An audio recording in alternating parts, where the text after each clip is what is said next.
Natáčíme tu s Aničkou dokument o samečci.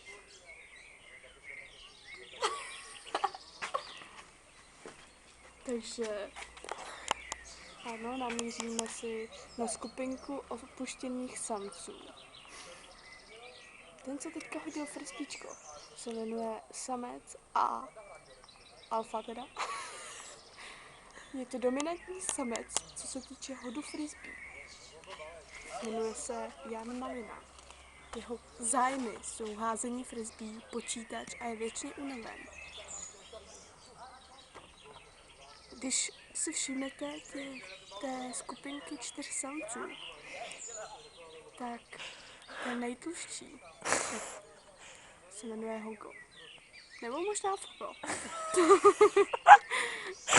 Ten vedle něj, co se zdá, že má v puse lízátko. Ta cigaretu má v puse lízátko. Jmenuje se Standa Rohle. Je to samec Beta. Jeho zájmy jsou lízání lízátek. Sedící samec na pařezu je bohužel zadaný. Otec, ano. Jeho samice alfa je momentálně v říji. A to je zatím vše, dámy a pánové.